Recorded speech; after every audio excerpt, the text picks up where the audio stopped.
ನಿಮ್ಮ ಮತ್ತು ಫ್ರೆಂಡ್ ಟ್ರಂಪಿನ ಭೇಟಿ ತುಂಬ ಚೆನ್ನಾಗಿತ್ತು. ಆದರೆ ಆ ವಿದೇಶಿ ಪತ್ರಕರ್ತರು ಹಾಗೆ ಕೇಳಬಾರ್ದಿತ್ತು ಅಲ್ವಾ? ನೀವು ಹೇಳಿದ್ದು ನಿಜ. ನನಗೆ ತಪ್ಪಿಸಿಕೊಳ್ಳಲು ಸಾಧ್ಯವಿದೆಯೇ ಎಂದು ಒಂದು ಕ್ಷಣ ಯೋಚಿಸಿದೆ. ನಮ್ಮವರಾಗಿದ್ದರೆ ಆಗಲೇ ಕ್ರಮ ಕೈಗೊಳ್ಳುತ್ತಿದ್ದೆ. ಅದು ಟ್ರಂಪಿನ ಎದುರಿಗೆ ಏನು ಮಾಡಲು ಸಾಧ್ಯ ಹೇಳಿ? ಅಂತೂ ತುಂಬಾ ಲಾಭದ ವ್ಯಾಪಾರ ನಡೆಯಿತು. ಯಾರಿಗೆ? ಟ್ರಂಪ್ ಮೊದಲೇ ವ್ಯಾಪಾರಿ ತಾನೆ.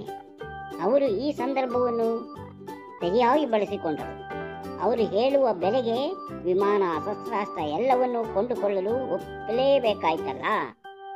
ಆದರೆ ಆಗ ನನಗೆ ಆದಾನಿಯ ವಿಚಾರವೇ ಮುಖ್ಯವಾಗಿತ್ತು.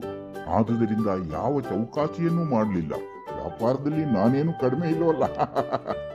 ಅದೆಲ್ಲ ನನಗೆ ಗೊತ್ತಿದೆ ಅಲ್ವಾ. ಎಷ್ಟು ಸರ್ಕಾರಗಳನ್ನು ಬೀಳಿಸಿಲ್ಲ, ಎಲ್ಲವೂ ವ್ಯವಹಾರ ತಾನೇ. ಪತ್ರಕರ್ತರು ಅದಾನಿಯ ಬಗ್ಗೆ ಕೇಳಿದಾಗ ನನ್ನ ಉತ್ತರ ಹೇಗಿತ್ತು?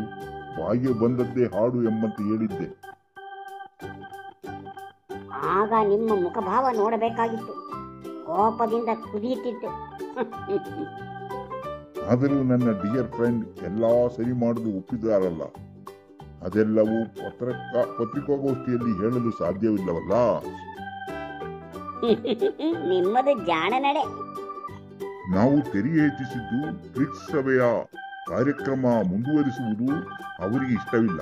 ಅದು ನನ್ನ ಎದುರಿಗೆ ಹೇಳಿದ್ದು ಉದ್ದಂಡತನವೇನೋ ಸರಿ. ಈಗ ಅವರಿಗೆ ಬಂಪರ್, ನಮಗೆ ಚೆಂಬು. ಈಗಾಗಲೇ ಬೈಕಿನ ಟ್ಯಾಕ್ಸ್ ಕಡಿಮೆ ಮಾಡಿದ್ದನ್ನು ನೀವು ಹೇಳಲೇ ಇಲ್ವಲ್ಲ. ಅದಕ್ಕೆ ಅವಕಾಶ ಆಗಲೇ ಇಲ್ಲ. ಅವರು ತಮ್ಮ ವಸ್ತುಗಳಿಗೆ ಬೆಲೆ ಮತ್ತು ತೆರಿಗೆ ಎಲ್ಲವನ್ನೂ ಹೆಚ್ಚು ಮಾಡಬಹುದು. ಆದರೆ ನಾವು ತೆರಿಗೆ ಹೆಚ್ಚು ಮಾಡುವ ಹಾಗಿಲ್ಲವಂತೆ. ಇದು ಎಲ್ಲಿನ ನ್ಯಾಯ? ನೀವು ಅದನ್ನು ಅಲ್ಲೇ ಹೇಳಬೇಕಾಗಿತ್ತು. ಟೆಲಿಪ್ರಾಂಪ್ಟರ್ ಇಲ್ಲದೆ ಏನು ಹೇಳಬೇಕೆಂದು ತಿಳಿಯಲಿಲ್ಲ. ನಿಮ್ಗೆ ಗೊತ್ತಲ್ಲ, ನನಗೆ ಟೆಲಿಪ್ರಾಂಪ್ಟರ್ ಇಲ್ಲದೆ ಏನನ್ನೂ ಹೇಳಲು ಸಾಧ್ಯವಾಗುವುದಿಲ್ಲ. ಇರಲಿ, ಈ ಸಲ ಲಾಸ್ ಆದರೂ ಮುಂದೆ ನೋಡೋಣ. ನಮಗೆ ಅವರ ನೆರವು ಬೇಕಲ್ಲ. ಆದರೂ ಅವರು ನಮ್ಮ ದೇಶವನ್ನು ಹೊರಗಿಟ್ಟು ಚೀನಾ, ರಷ್ಯಾದೊಂದಿಗೆ ಏನೋ ಸಭೆ ನಡೆಸುತ್ತಿದ್ದಾರಂತೆ. ಹೌದು, ನಮ್ಮನ್ನು ಕಡೆಗಣಿಸುತ್ತಿದ್ದಾರೆ. ಟ್ರಂಪನನ್ನು ಆಹ್ವಾನಿಸಿದ್ದೇನೆ. ಇಲ್ಲಿಗೆ ಬಂದಾಗ ಎಲ್ಲ ಹೇಳಿದರಾಯ್ತು.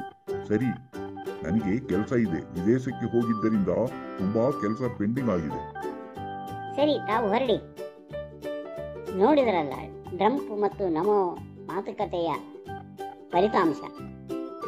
ನಿಮಗೆ ಈ ಕತೆ ಇಷ್ಟವಾದರೆ ಈಗಲೇ ಈ ಚಾನಲನ್ನು ಸಬ್ಸ್ಕ್ರೈಬ್ ಮಾಡಿ, ಫಾಲೋ ಮಾಡಿ. ಧನ್ಯವಾದ.